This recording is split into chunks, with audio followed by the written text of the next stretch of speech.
दोस्तों स्वागत है आपका ए टू जेड अकाउंटिंग स्कूल में। आज की इस वीडियो से हम स्टार्ट करें अपनी बैलेंस शीट की सीरीज, जिसमें हम देखेंगे कि बैलेंस शीट क्या होती है, बैलेंस शीट क्यों बनाई जाती है और बैलेंस शीट कैसे बनाई जाती है। सीरीज में मैं आपको एक कंपनी की बैलेंस शीट लाइव बना के दिखाऊंगा, जिसको देख के आप खुद किसी भी कंपनी की बैलेंस शीट बना सकते हैं।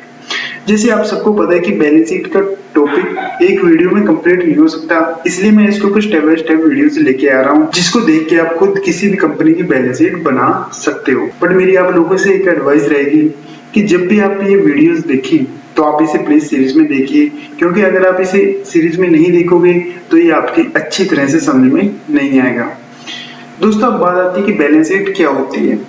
बैलेंस शीट किसी भी कंपनी की एक फाइनेंशियल स्टेटमेंट होती है, जिसको देख के हम ये पता लगा सकते हैं कि कंपनी के पास कितनी वैल्यू के एसेट है, कंपनी के पास कितनी वैल्यू की लायबिलिटीज है और कंपनी में शेयर होल्डर्स ने कितना पैसा लगाया हुआ है और कंपनी के पास कितने रिजर्व एंड सरप्लस हैं। इन सबको हम एक सिंपल इक्वेशन से समझ सकते हैं कि टोटल एसेट बराबर total liabilities plus share capital plus reserve and surplus.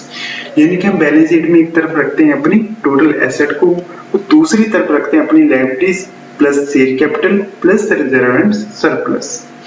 तो अब हम इन सभी वर्ड का मीनिंग जान लेते हैं कि आखिर टोटल अगर एसेट क्या होती है, लायबिलिटीज क्या होती हैं और शेयर कैपिटल क्या होती है और रिजर्व एंड सरप्लस क्या होता है।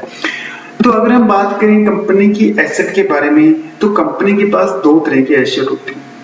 एक फिक्स एसेट जिसे हम जल्दी से कैश में कन्वर्ट नहीं कर सकते, दूसरी होती है करंट एसेट जिसे हम जल्दी से कैश में कन्वर्ट कर सकते हैं। दोस्तों अगर मैं फिक्स एसेट की बात करूं तो फिक्स एसेट में हम शामिल करते हैं building, machinery, furniture and vehicles इत्यादि को, और करंट एसेट में हमारी आते हैं डेटर्स जिनसे हमें पैसा लेना है और हमारा stock and cash, bank balance, इन सबको हम अपने करंट एसेट में शामिल करते हैं। दोस्तों अगर मैं ऐसे ही बात करूं कंपनी की लायबिलिटीज के बारे में, कंपनी की लायबिलिटीज को हम दो भागों में बांट देते हैं, एक लॉन्ग टर्म लायबिलिटीज, दूसरी current liabilities. Long term liabilities वो लायबिलिटीज होती है जिसकी पेमेंट हमें एक साल के बाद करनी होती है, और करंट लायबिलिटीज वो लायबिलिटीज होती है जिसकी पेमेंट हमें एक साल के अंदर करनी होती है। अगर मैं लॉन्ग टर्म लायबिलिटीज की बात करूं तो लॉन्ग टर्म लायबिलिटीज में हम शामिल करते हैं कंपनी के term loan and long term provision जैसे ग्रेच्युटी वगैरह, और कंपनी करंट लायबिलिटीज में हम शामिल करते हैं कंपनी के क्रेडिटर्स जिनका हमें पैसा देना है एंड शॉर्ट टर्म लोन्स जैसे कैश क्रेडिट लिमिट जो भी हमने बैंक से ली होती है, ये सब शामिल किए जाते हैं। अब बात आती है share holder funds. Share holder funds में हम शामिल करते हैं share capital and reserve and surplus. दोस्तों अगर कंपनी के पास जितनी भी एसेट होती हैं उसमें से अगर हम लायबिलिटीज निकाल देते हैं तो हमारा क्या बचता है, share holder funds.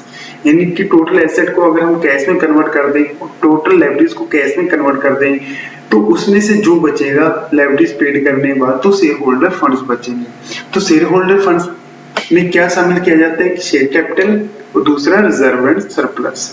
Share capital में हमारा आता है कि जितनी भी वैल्यू की कंपनी ने शेयर इश्यू कर रखे हैं शेयर होल्डर्स को, या ऐसा बोल सकते हैं कि शेयर होल्डर ने जितना पैसा लगा रखा है कंपनी में उसको हम शेयर कैपिटल बोलते हैं।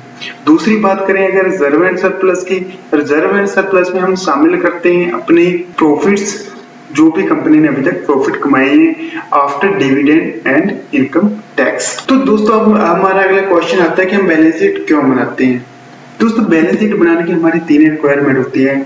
एक होती है एज पर कंपनी लॉ, दूसरी एज पर इनकम टैक्स एक्ट और तीसरा होता है हमारा बैंकिंग पर्पस। दोस्तों अगर मैं बात करूं कंपनी लॉ की, किसी भी कंपनी को अपनी बैलेंस शीट हर साल आरओसी में फाइल करनी होती है और दूसरों से अपने जो भी उसके शेयर होल्डर्स होते हैं और उन्हें अपनी बैलेंस शीट देनी होती है, क्योंकि शेयर होल्डर ने क्या कंपनी में पैसा लगाया होता है और वो जानना चाहते हैं कि क्या कंपनी ने कितना प्रॉफिट कमाया है, यानी कंपनी की फाइनेंशियल पोजीशन के बारे में जानना चाहते हैं।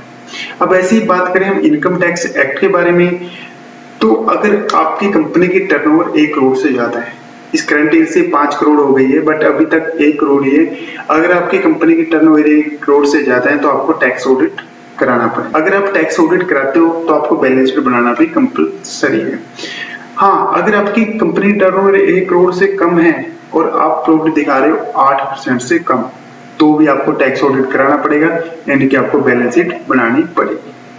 दोस्तों तीसरा पर्पस हमारा होता है बैंकिंग पर्पस, यानी जब भी हम किसी बैंक में लोन के लिए जाते हैं तो वहां भी बैंक हमसे हमारी कंपनी की बैलेंस शीट मांगता है, क्योंकि अगर बैंक हमें कुछ लोन देगा तो सबसे पहले हमारी कंपनी पोजीशन देखेगा कि हमारी फाइनेंशियल पोजीशन है क्या, उसके बेस पे वो हमें लोन देगा। इसलिए हमें बैंक के पर्पस से बैलेंस शीट बनानी जरूरी होती है। अब दोस्तों बात आती है कि बैलेंस शीट कब बनाई जाती है, मतलब बैलेंस शीट की ड्यू डेट क्या होती है। तो बैलेंस शीट की ड्यू डेट की अगर हम बात करें एज पर कंपनी एक्ट, तो आप एज पर कंपनी एक्ट जो बैलेंस शीट तैयार हो जानी चाहिए एजीएम से 21 दिन पहले, यानी जो एजीएम की लास्ट डेट होती है 30 सितंबर से 21 दिन पहले, यानी कि 10 सितंबर तक आपकी बैलेंस शीट कंप्लीट हो जानी चाहिए। अब आप पूछ रहे होंगे कि मैं 10 सितंबर क्यों बोल रहा हूँ, 21 दिन पहले क्यों बोल रहा हूँ, क्योंकि जब भी कंपनी को एजीएम करनी होती है तो उसको अपने शेयर होल्डर्स को एक नोटिस देना होता है, जिसका एजीएम और नोटिस का गैप 21 दिन का कम से कम होना चाहिए। तो इसलिए आपकी कंपनी की जो ड्यू डेट हुई एज पर कंपनी एक्ट 10 सितंबर हुई। अगर मैं बात करूं एज पर इनकम टैक्स एक्ट में जो टैक्स ऑडिट की लास्ट डेट होती है वो 30 सितंबर होती है। इसलिए आपको जो अपनी बैलेंस शीट फाइनल करनी होती है वो 30 सितंबर से पहले फाइनल हो जानी चाहिए एज पर इनकम टैक्स एक्ट। बट जब आपको एज पर कंपनी लॉ बैलेंस शीट पहले चाहिए तो उसके हिसाब से आपके लिए तो जो बैलेंस शीट तैयार हो जानी चाहिए आपको 10 सितंबर से पहले तैयार हो जानी चाहिए, यानी वो ऑडिटर से साइन हो जानी चाहिए। तो ओके दोस्तों, आज की वीडियो में हमने देखा कि बैलेंस शीट क्या होती है और बैलेंस शीट क्यों बनाई जाती है और बैलेंस शीट कब बनाई जाती है। तो दोस्तों बैलेंस शीट कैसे बनाई जाती है ये देखेंगे हम अपनी अगली वीडियो में। ओके दोस्तों, थैंक यू।